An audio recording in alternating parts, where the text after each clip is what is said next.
Thank you, Nurul, for the introduction. So first I'll share my introduction and about the session, and then we will proceed further. So Riddhi Shruti will also be introducing herself.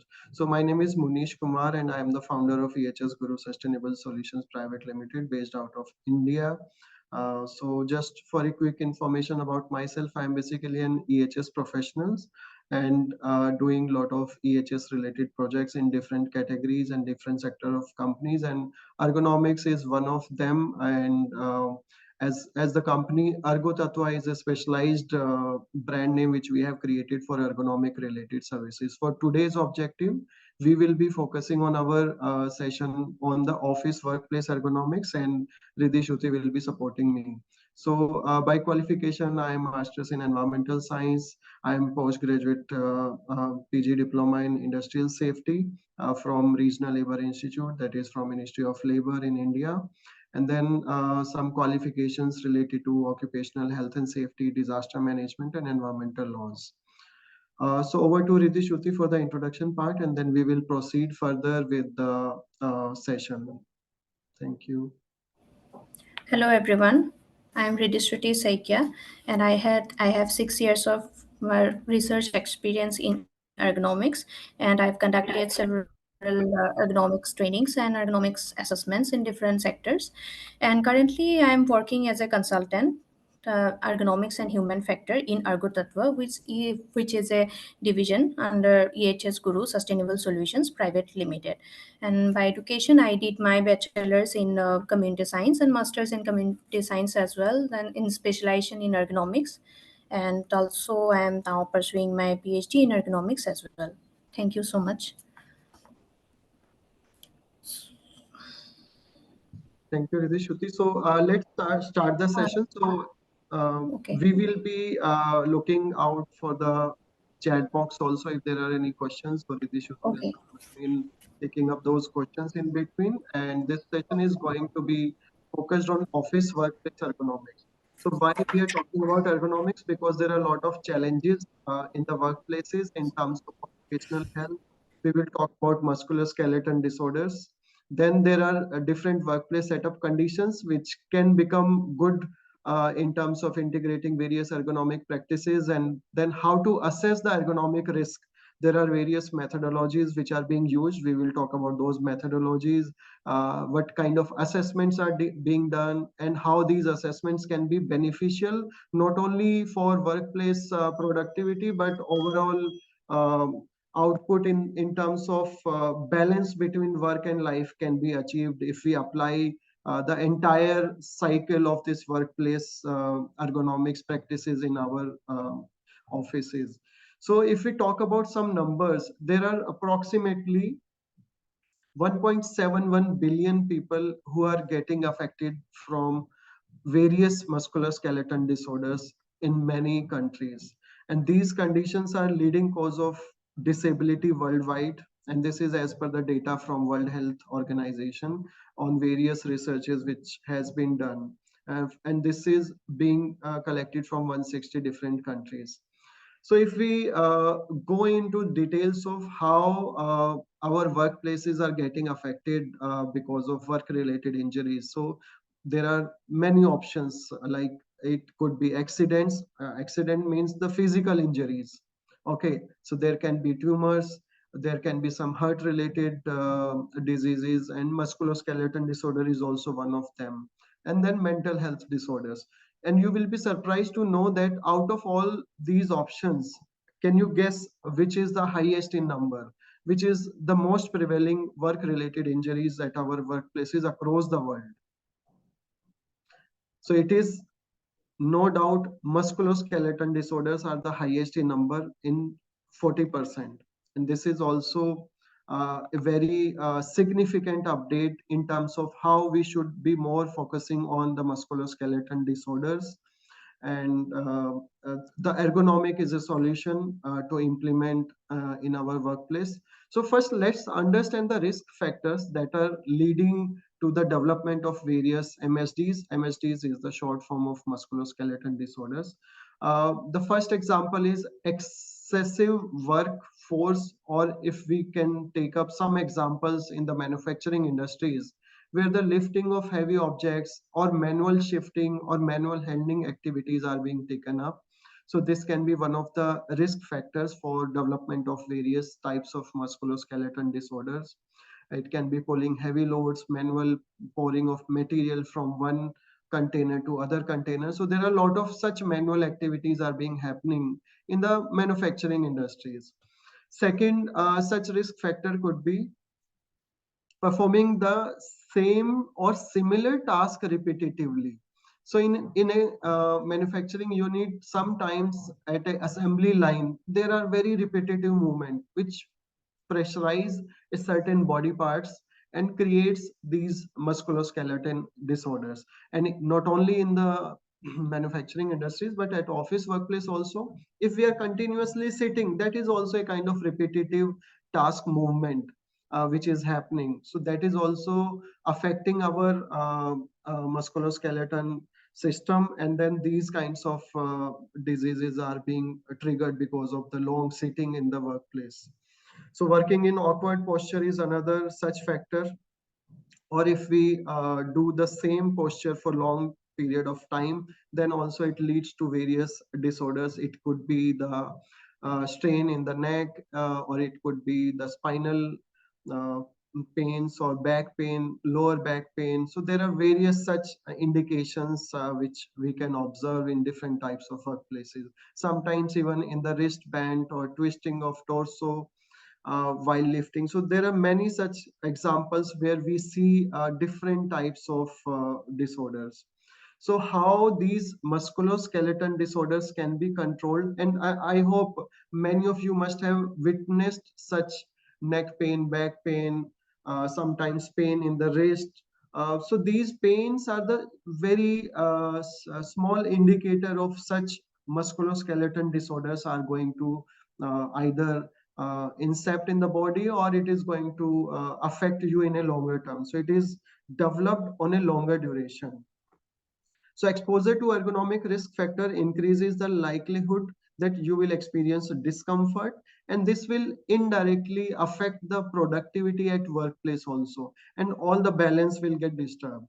So we need to go into deep of understanding how ergonomics will support us in reducing such exposure of musculoskeletal disorders, which will create not only the body discomfort, but also the overall productivity in the workplace. So let's understand the basics and fundamentals of ergonomics first. So ergo means it is related to work, and nomics is indicating the rules or the laws. So if we combine these two terms, it is the laws of work, how we can fit our workplace according to our needs. It is not that we need to fit to the workstation or the workplace which is given to us. Our workplace has to fit the needs of every person who is working inside the office, if we take an example of office. Okay, so that is the focus area in ergonomics, that workstations or workplace has to be in accordance with the needs of the person who will be using those workstations or the workplace. So that is the philosophy in ergonomics. So in nutshell, ergonomics can be defined as fitting the job to the worker. And there are many objectives. There are many objectives in ergonomics, and the primary objective is to minimize the risk of any kind of injury, illness, accidents, or error without compromising any type of activity, any type of productivity. So to ensure the better health, safety, comfort, and performance at work is also another objective. To develop products, tools, and equipment to fit the users. Whatever products we see all around us, those are designed in a way that humans are going to be used. Humans will be using them. So every product which we see is designed with the motive of that it should be comfortably used by the humans. So that is the objective of ergonomics also.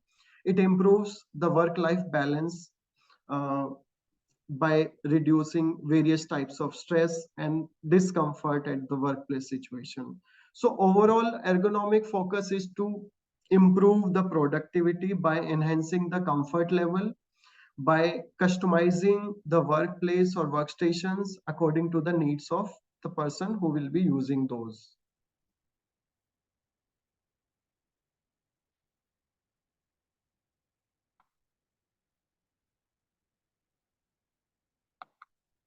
Just allow me a minute.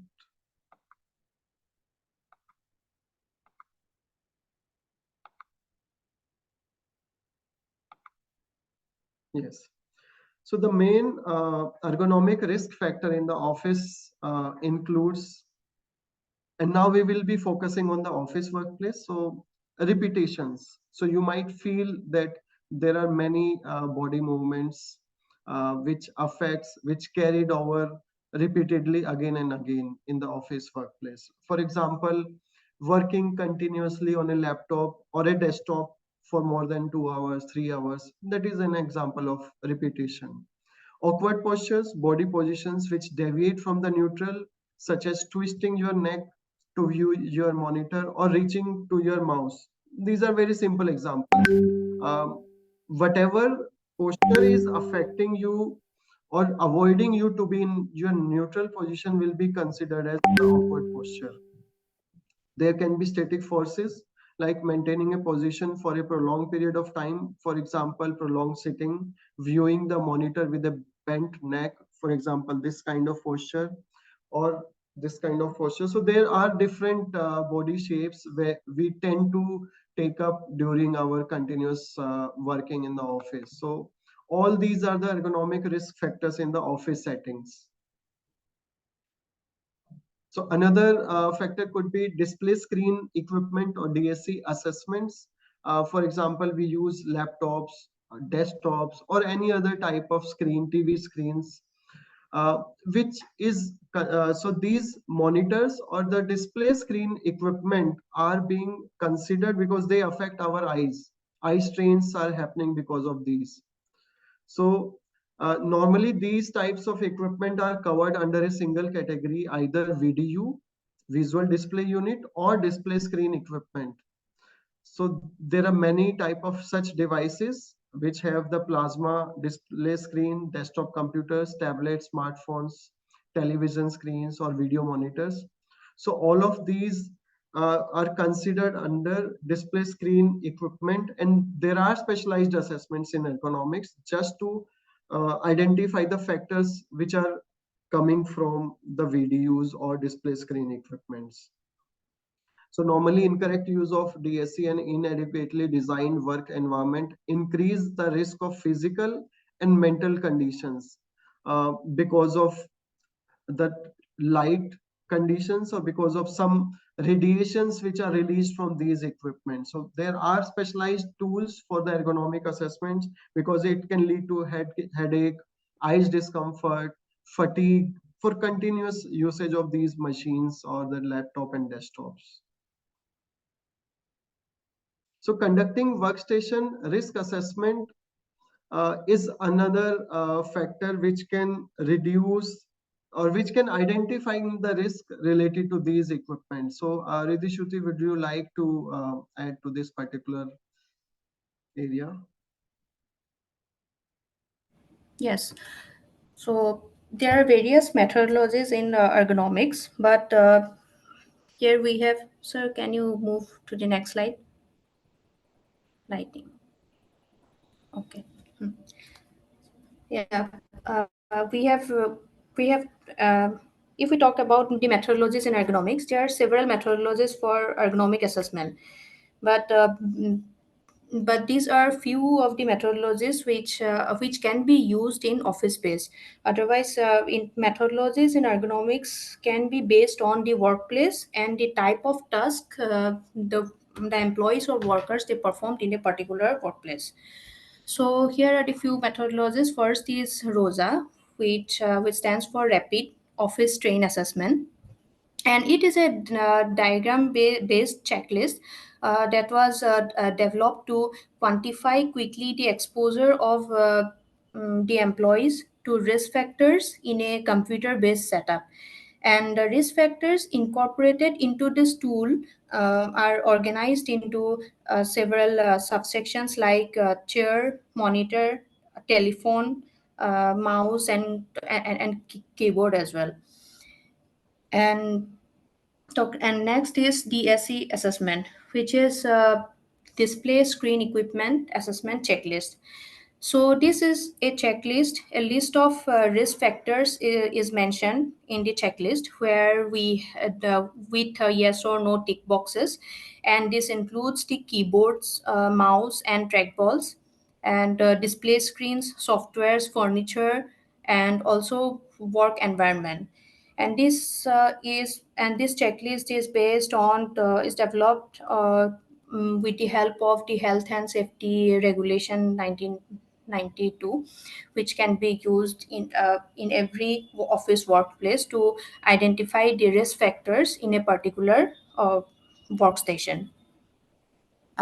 So can you move to the next? Hello, sir. Let me share my screen, I guess.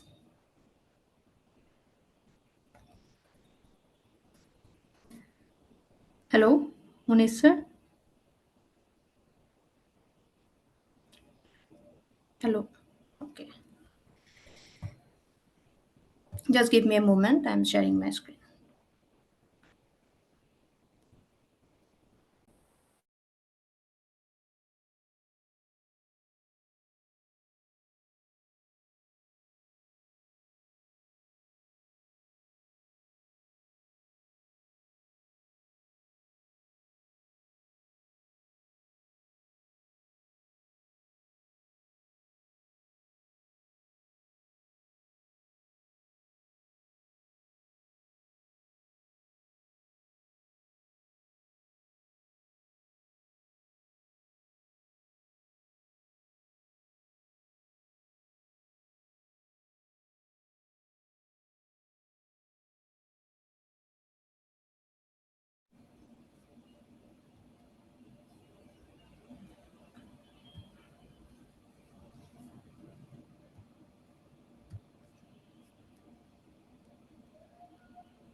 Okay, sorry for the disturbance. Okay, now the next methodology is Cornell ergonomic sitting evaluation. So this checklist is to evaluate a chair if the chair is designed ergonomically or not. So with this worksheet, we can measure the chair adjustment, sitting comfort, ease of use, body support, and provide an overall ergonomic score to a particular chair. So from this, we can identify if the chair is designed ergonomically or not. And fourth is illumination. The type of lighting in an office can profoundly impact employee productivity, and creativity. And it is essential to find the right balance in office space. Um, and lighting too dim can strain the eyes and make employees feel exhausted. And on the other hand, lighting that is too bright can be harsh on the eyes, that can disrupt sleep patterns and even trigger migraines. And according to the National Lighting Code 2010, the recommended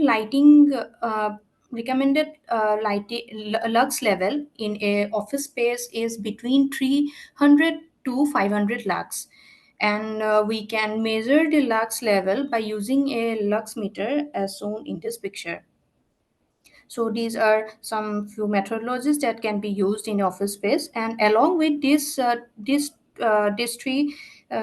four methodology, RULA can also be used. RULA stands for Rapid Upper Limb Assessment, and it evaluates the risk factors associated with tasks that require repetitive or sustained upper limb movements.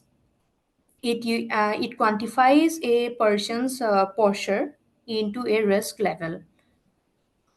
So that can be incorporated with ROSA to get a better evaluation and a better assessment results. So now let's And just to add on the lighting part, hello. yeah, just part. So nowadays, circadian lighting part, circadian lighting is basically an innovative lighting system which is designed specifically for the humans because human circadian rhythm is primarily influenced by the natural Sir, light. sir, your voice is not clear. Hello. Okay, some network issue. So yeah, continue.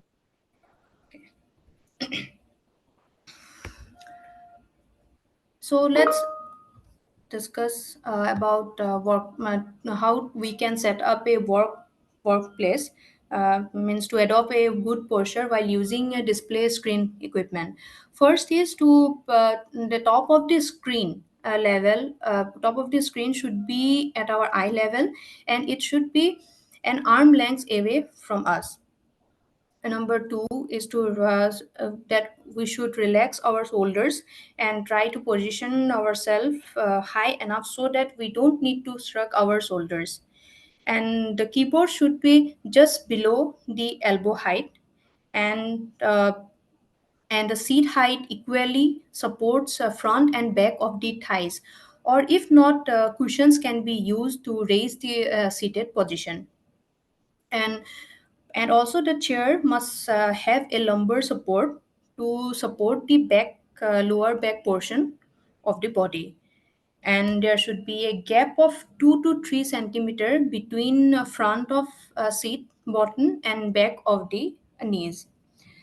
And seven point is the computer and the screen is should be directly in front of our eye level on our desk. And uh, the central of the monitor screen, our body and the keyboard should be in a line, uh, so that we don't need to twist our back to perform our task, and the mouse should be in line with our elbow height.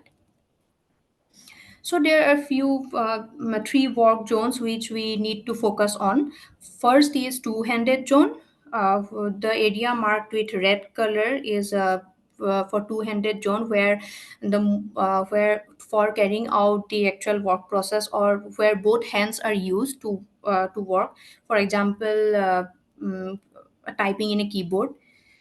And second is one-handed zone, that is for tools or materials that that are uh, that are used frequently but not with both hands, or not continuously like a two-handed zone.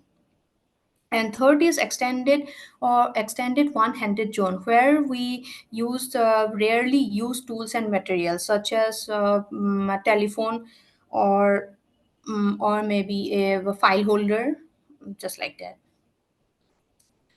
So this is a picture of Jones of the office office workplace setup, where the keyboard was placed in a two-handed zone where both hands is used for typing, and in one-handed zone the mouse was kept, because the person seems that he will be using the mouse less frequently than the keyboard. And the other zones, as you see, as you are seeing in this picture, the notepad or notepad pen, those are placed in the extended zone, where the less used equipments are placed. So now if we are using a laptop, uh, so uh, uh, and we should consider a external keyboard and mouse, so that our screen laptop can be elevated on a laptop raiser. And also we can use a separate display screen or a separate monitor from the laptop to maintain the level of our eyes, and to avoid neck bending. And when we use a dual monitor, if both the monitors are the primary use or both the monitors are used equally, it should be the edge of the two monitors should be in between of the person. In between, that means as shown in the picture and picture in the right, the middle, the joining adjoining part of the two monitors should be in the middle of the keyboard. And if one monitor is primary and the second and the other is secondary, then the primary one should be uh, placed near the midline from the keyboard and the body of the individual. And the secondary monitor should be placed in the side. And if we say it numerically, then 70 for primary monitor, 30 for the secondary monitor. And for and if we consider both monitors as primary, we can keep it as 50-50. Now, for a non-bifocal user, the top of the computer monitor, should be level with the eye, that is 1 to 2 inch above the eye level. This allows the eye to have a 15 to 30 degree downward gaze, which is ideal. And for a bifocal user, the top of the monitor, that is 1 to 2 inch, should be lower than the eye level due to the placement of the lenses in the glasses of that distance. This allows the eye to have a 15 to 30 degree downward gaze, which is also ideal. And there are two mistakes people usually do. One is like to positioning, placing the monitor in front of window, and this can lead to constraints in pupil, to brightest light in the room. And if the monitor is facing a window, our eye will work harder to see the monitor. And so we should not keep our monitor in front of window. And second is, well, while using two monitors or one monitor or one laptop, we should not place our laptop in front of the other monitor. Uh, if we adopt this position, our neck, we must tilt our neck bend too far, to view the laptop in this position. And adopting this position, it will strain our neck as well as in our eyes. So as I mentioned earlier, if we are using dual monitor screen, this position is the ideal position of all. Now, can anyone tell which is the correct way to use a wrist support? Anyone, just which is the ideal way to use the wrist support, left picture or or the right one? Yeah, you can answer in the chat box also. Left position is correct or right one is correct.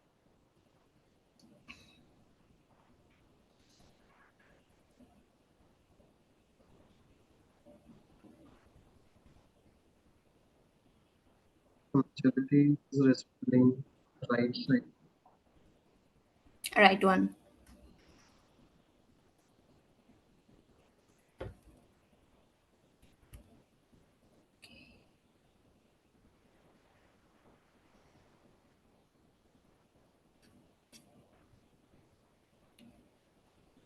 Okay. So many of you are correct.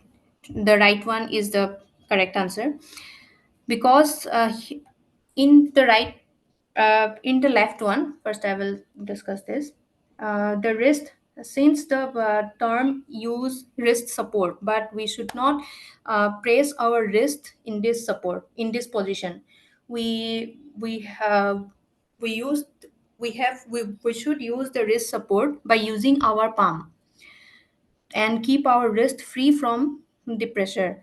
And in this position, when we put pressure on the wrist, our nerve, that is the medial nerve, which is responsible for carpal tunnel syndrome, it will strain that nerve, and again MSDs can develop. That's why uh, while using a wrist support, we should place our palm in that support, and keeping our wrist area free. Now, while using a keyboard, our angle of the wrist should be in a neutral position, that is flat, that is in a flat position. For to achieve that, we can use a arm support to achieve this posture, or we can use a flat, in right side the keyboard is a little bit elevated, so this kind of we should avoid this kind of keyboards while typing or using. And while using mouse also, same way, we should keep our wrist line in a neutral position. Now, the next point is to keep our feet flat to the floor. And to achieve this, we should lower our chair height. And then we have to lower our keyboard and mouse height. And if and still it does not, and still our feet does not touches the floor, additional footrest should be provided. And this considers how equipment at our workstation affect the position of our lower leg, ankles, and feet. And next one is the contact stress, which I And have already explained. Hello? yeah, and just Yes. to explain this carpal tunnel syndrome, it is a common condition which causes very high level of pain and numbness and tingling in the hand and the arm. Yes. And it is because of, as Riddhi was mentioning, it's because of pressing of the median nerve, which gets squeezed, and it leads to very high level of pain in the arm and the hand. So this is associated with certain activities which suppresses the particular median nerve, and it also leads to another issues in the muscle. Yes. So this is another example, which we also can term as contact stress, is the pressure on the body by a hard or edge surface. And this can reduce circulation and obstruct nerve signals, leading to swelling, tingling, or discomfort in the area. So, as I mentioned earlier, there should be a 2 to 5 centimeter space between the seat height, between the edge of the seat and the back of the knee. And while using a keyboard and a mouse, the edge of the table should not press our hand. Okay.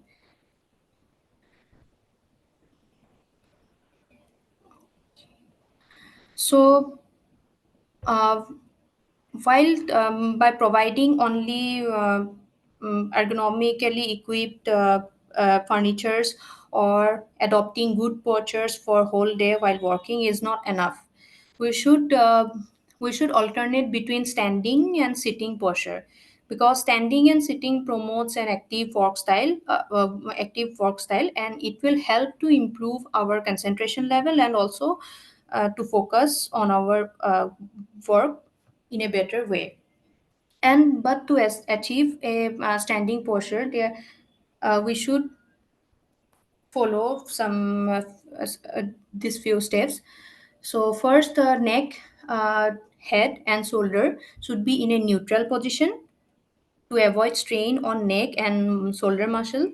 And the table height is correctly set to the level of the elbow, and the elbows should be bent at 90 to 120 degrees.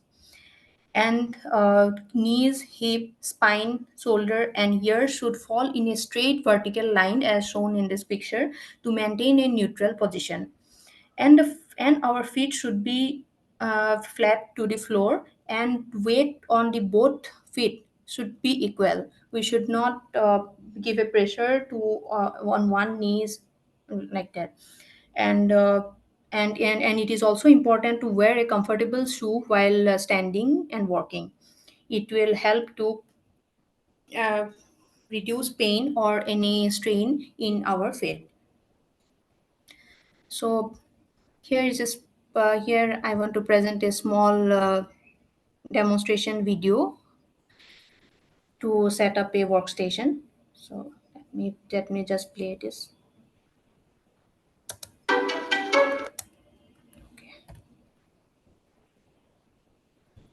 Is it audible? The voice? Hello? Here's your desk.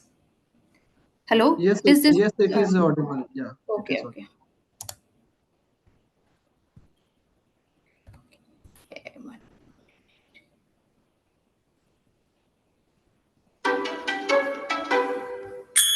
Here's your desk. Your chair, monitor, keyboard, mouse, phone, a plant? Sure. Problem is, your desk isn't really built for you. It's for anyone. Spending 8 hours a day reaching, slouching, or craning can lead to pain. At least that's what John Sinkay from the Hospital for Special Surgery says. I do say that every day. So he's here to, well, he can tell you. I'm here to show you how to set up your desk ergonomically so you can avoid pain later on in life. Step 1, adjust your chair. The average desk height is 29 to 30 inches tall. For some, this could be too tall or too short. That's where your chair comes in. The first thing you want to do is adjust the height. When you do, make sure your elbows are bent to 90 degrees. So if a person's feet are not touching the floor, this could become an issue. So we're going to give her a footstool. If you don't have access to a footrest, we recommend using a ream of paper. Step 2 is adjust your monitor. The tip is to have the monitor close enough, about arm's length, so you're able to read without having to strain your eyes or to bend forward and adjust your posture. So what you want to do is raise the monitor up till the top of the screen is eye level. If your monitor is not adjustable in height, use your reams of paper. Much better. If you work from 2 monitors, consider how you use them. If you have a primary monitor, you want that directly in front of you. If you use both monitors equally, you want them lined up so you are in the middle of the 2. For a laptop, you want to use a kickstand to raise the screen up to the proper height. Then you can attach an external keyboard and mouse to it. Step number 3 is to mind your mouse and your keyboard. Where your hands end up is where your keyboard should be. Your mouse should end up right next to your keyboard. You want to move from your elbow instead of your shoulder to prevent overuse or strain or pain. The key is not to reach for your tools. Step 4 is to position your phone.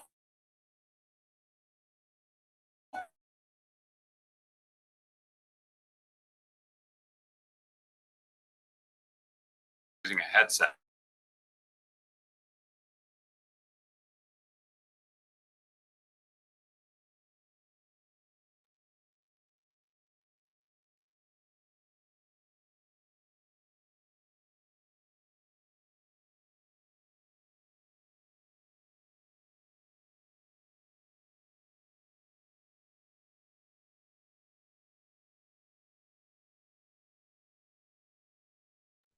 Riddhi, your screen sharing is stopped. Can you?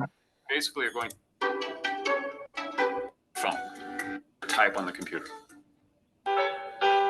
After 10-15 minutes, we all begin to slouch in our chairs. So here are some basic exercises you can do while sitting in your chair. The first exercise is a chin tuck. Second exercise is for your upper traps. You're going to do a basic stretch where you bend your head to one side and then gently pull for a little more oomph. The third exercise is called a scapular retraction. You basically are going to Riddhi squeeze Shruti, your shoulder. video is not coming. Fourth exercise is for your lower back. This is what we it's not visible, sir. No, please do the screen sharing again. Okay, okay, okay.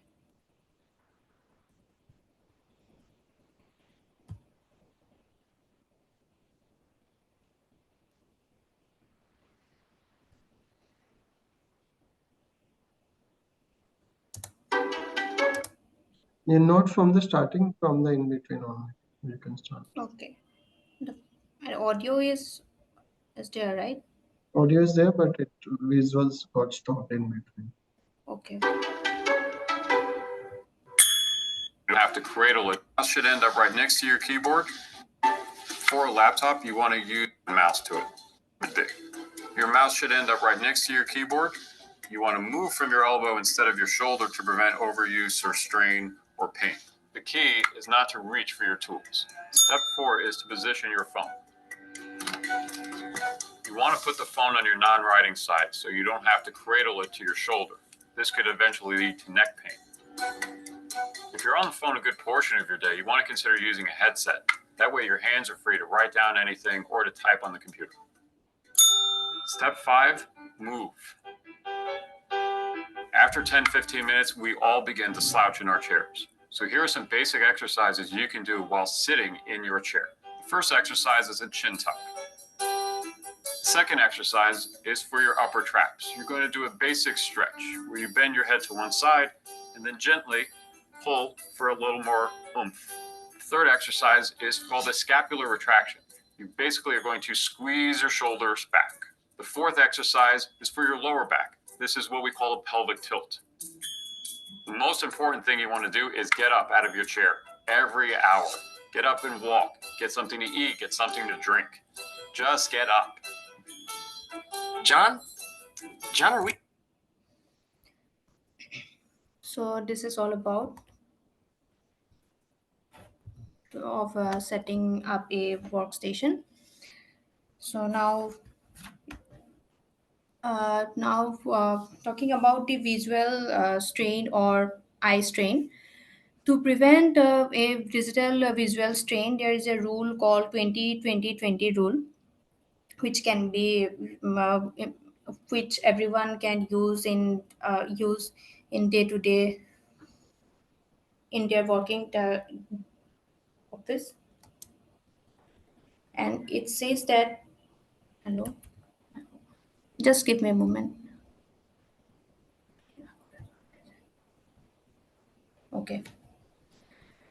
So this rule says that every after 20 minutes, we should look at 20 feet away from our skin for about 20 seconds. And this and if we perform this 20-20 rule in our uh, day-to-day work life, it will reduce our eye strain, and it helps our eyes to focus and refocus again in our screen. And it can and performing this also can reduce the screen time. Since we are working whole day, sometimes we used to work a whole day in a computer or also in phone or tablet. So performing this 20-20 rule can actually help every people to reduce that eye strain, that which leads to dry eyes. I am definitely sure some of you have experienced in these problems, the eye problems. And this is really a effective rule to prevent these discomforts in our eye. Now And this uh, 2020 rule is very, very important in today's digital age, especially because we are spending maximum time in different types of screen. It could be mobile, it could be laptop, or any other screen. So just to take the break from those screen time in between, this rule plays very important role in reducing any type of eye strain. So it says every 20 minutes, take a break from your screen, look at something 20 feet away for at least 20 seconds. And it is 20. very easy to implement. We implement these rules in between. So you should also go for it because it reduces the eye strain. We are focusing on something other than screen, which gives some relaxation, and it also decreases the dry eye situations, which becomes prevalent because of long view or the continuous view on the digital screen. And it also prevents some different types of eye damages. So we should definitely implement this in our work. very simple way to reduce the eye strain.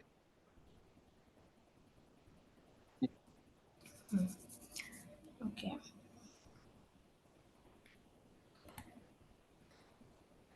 So, uh, adopting good postures and also using proper workstation, the display screen equipment users must also have to take a break from their work. And it is recommended that users should given short breaks of 5 to 10 minutes every hour instead of a more extended break after a few hours. And this will and we can utilize our breaks effectively by having a mindful eating during our meal breaks, and also uh, to stay hydrated we should drink enough amount of water regularly.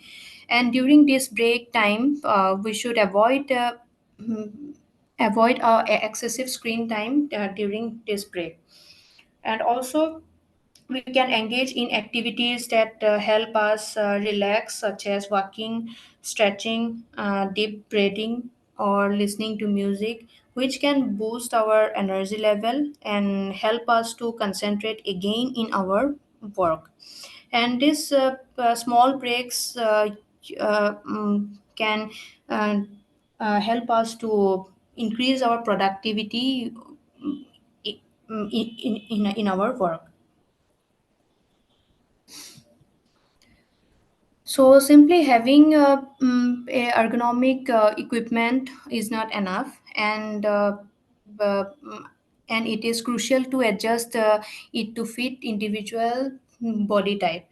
So I have seen in some companies that they have provided a high facility, like highly equipped workstations with motorized uh, decks and completely adjustable chairs which can fit any individual. But the thing is that in that office it was noticed that the people who are the employees who are working there are not aware how to adjust their chairs according to their body type. And also they don't know how to use the desk according to their body height. So they should so the companies also should provide training sessions to implement or to educate the users on how to customize their workstation and adopt proper postures, and also to incorporate short breaks and exercises as well. So yes, this is all about office ergonomics. And now uh, this is about us. So I want to hand over to Munish sir to explain about us. Okay, so before we come to the discussion on Ergo Tattva, so I'll also request Riddhi Shruti to take us through the cognitive ergonomics part, because at this part of the session you were mentioning, Riddhi Shruti, that it's not just about the equipment or the facilities at the workstation. Training and awareness also plays very important role in the ergonomics. Yeah. Because by providing these flexibilities, it is not always possible that everybody will start using those flexibilities in the workstations or different kind of work settings which are being provided. So awareness plays very important role, and similarly, not just physical ergonomics, which is more about body or the physical posture related issues, but also the cognitive ergonomics is also very important aspect nowadays, and mental health is another issue related to it. So just share some insights on the cognitive ergonomics first, Riddhi Shruti, on this. So cognitive ergonomics basically discuss or it is a study about the mental health. It's not directly related to psychology, But for example, if I say in a manufacturing unit, if the employees are not properly trained to operate equipment, and after induction they simply ask them to work without any training or demonstration. So and when the employees will work in that equipment, the errors may occur, and it's sure some errors or also which can lead to injuries, and that develops a fear in that employee's mind that while working in that equipment, it harms us. So the employees will in next time the employees will definitely will hesitate to work in that work in that equipment. So cognitive ergonomics works in that part, where the main focus is on to create awareness about a workplace, and if we talk about office ergonomics, cognitive ergonomics will play a role while developing a policy, HR policy, where employee satisfaction were also been taken care of. So it's basically talks about the mental health or the employee satisfaction with that, or we can say the job satisfaction in that particular place for that employees. So it's This about is the mental workload also, because if there are a high level of workload, there will be the chances of human errors, and sometimes human errors can lead to lot of other issues. So that's why cognitive ergonomics also becomes very important, which plays an important role in identifying those issues before they start affecting the productivity. So decision making is another very important factor, which is related to cognitive ergonomics. And sometimes there are very specific studies which focuses on human and computer interactions. So what kind of design, what kind of formats, or what kind of colors are being used in those interactions, that also affects the cognitive level of productivity. So all these things are related to each other. So it's like increasing the reliability on humans, irrespective of type of settings available in the workplace, by including the elements of cognitive ergonomics at the workplace. So that is what I wanted to add before we come to the final part of this session, where we will be sharing some experience on various workplace ergonomic assessment, and how it is beneficial for you to integrate those assessments at your workplace settings. So it's like a proactive way where we identify those risks, and not only just assessment, but after assessment is done, you also need to implement various programs which involves infrastructural level changes. It also involves development of various training programs. It also involves integration of various flexibilities and equipments to suit according to the needs of different types of population at workplace. So, Riddhi, would you like to share some examples of assessments, especially the office workplace assessment, and some example from the industrial ergonomic settings? yeah, industrial economics, some methodologies, if we can say REBA, which is a rapid entire body assessment, uh, mm, uh, where we assess, evaluate the risk factors associated with the task that requires the repetitive or sustained whole body movements. And from these methodologies we can identify the postures that are adopted by the employees, and also we can identify why the postures are being adopted by the employees. So it's related to also design modification. If the height of a particular machine or equipment uh, is too high, then for shorter people definitely it will be difficult for them to reach, and as a result a awkward postures is being adopted by the employee. So just like that, in a manufacturing unit we can assess different body postures according to their task, and based on the task they adopt, we use different methodologies. Like other some methodologies I want to mention, like quick exposure checklist, where we can access everything, means like not only posture but also like vibration, exposure to vibration, and exposure to how many times a person is repeating a task, and how can we minimize that task to reduce the strain in their body. And some and in manufacturing unit, some some cognitive ergonomic methodologies can be used to assess the human reliability analysis, such as mm, uh, to identify the hazards. And after identifying the hazards we can uh, mm, there is a term called task analysis in cognitive ergonomics, where we use in a manufacturing unit we use that task analysis, and we divide the task in in subtasks, and we study in depth in every task how the employee was performing, and what are the errors they are committing to perform that task.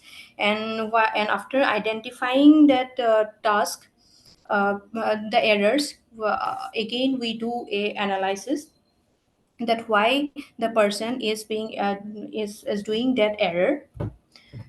And based on that results we suggest mitigation strategies and corrective action plans to reduce those errors, and and reduce accidents or injuries to the employees.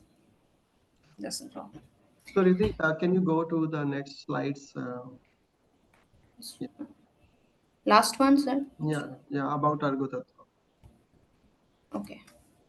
Okay, so all these methodologies and studies are being conducted at Argo Tattva. So it's like we are focusing on the elements of life, wherein it is the combination of respect, harmony, and balance.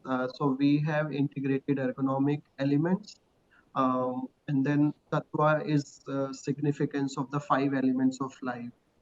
So just move on to the next slide. So there are various types of services in Ergo Tattva, which it includes ergonomic assessment, like office workplace assessment, industrial ergonomic assessment, and also the environmental factors are very important. Home ergonomic assessment sometimes, especially after COVID-19, uh, work from home is another issue.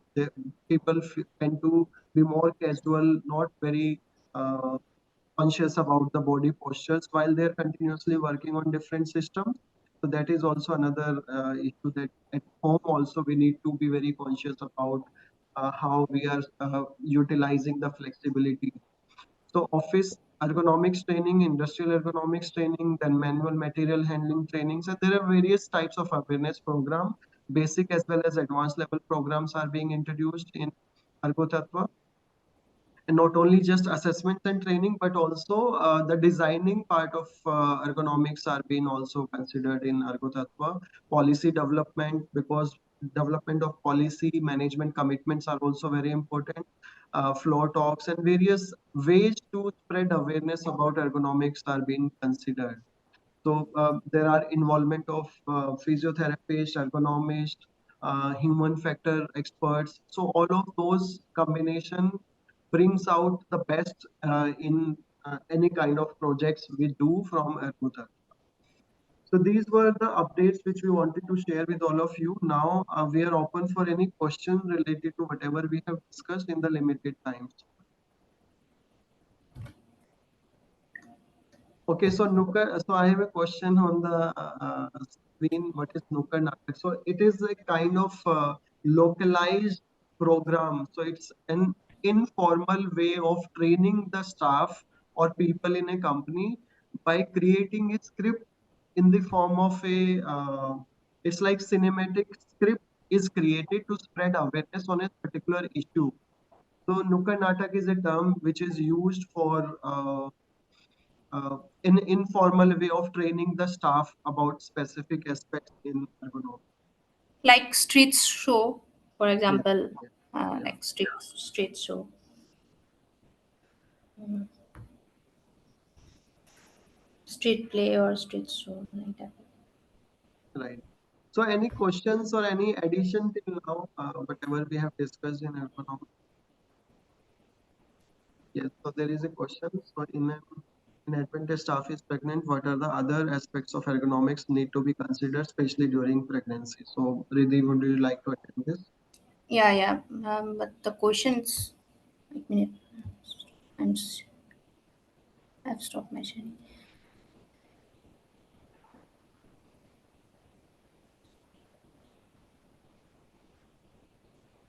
Okay, so during pregnancy, the workstation is one that we can consider, that we have to consider during pregnancy to adjust a person to in a workstation, and also the management of and the management also can arrange a means if the workstation of that particular lady is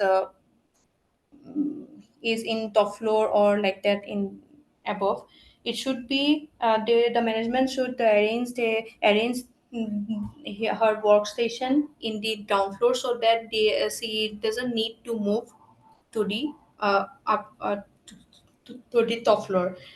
And talking about the workstation, there are uh, there are chairs which are available for particularly for pregnant lady, which can be used while working for a pregnant woman. And there are different type of ergonomically designed chairs like mm, when you search ergonomically designed chairs for pregnant lady, it will pop up. Different companies are introducing different chairs which are really comfortable for a for a pregnant lady who can work comfortably in its office workplace. So it's like if the uh, demand or the conditions of human body gets changed, whether it is a pregnancy or any kind of changes in the body in between, so that needs to be adjusted, and our workstation has to have those flexibilities. So those flexibilities needs to be provided in the and especially chair adjustment is one very good example to meet the needs of a person through ergonomics factor. uh, the adjustable chair that provide very firm and supporting cushioning is very important, and also the lower back support including lumbar pillow is also another example which needs to be provided to the pregnant lady. So that these are few examples, but according to different person these needs can vary. There can be increased number of breaks in between, so there can be the height changes requirement in the system, desk setup requires some changes. So those can be very person specific, but chair adjustment is very common example. So next, Yes, the next we have question. another question also. Yeah, Yeah. go Now on. if they can provide adjustment. Yes. So if the table is fixed, but we can adjust our chair, right? We can adjust our chair height according to the table height. I have shown in one in that video also, and in my slides also. We can and still our feet is not touching our ground. We can use additional footrest to keep our feet touch touch above the footrest. So if the table is fixed also, we can adjust if the chair is adjustable. But if both are not adjustable, then it will be a challenging one. So if the table is fixed also, if we have to use a adjustable chair chair, so that we can adjust according to our body type or according to our stature of our body. If short, then adjust according to our height, and if we are tall, then and we can adjust according to our height. So table, if the table is not adjustable, it's not a big deal. If the chair is just, if the chair provides that adjustability features. Okay.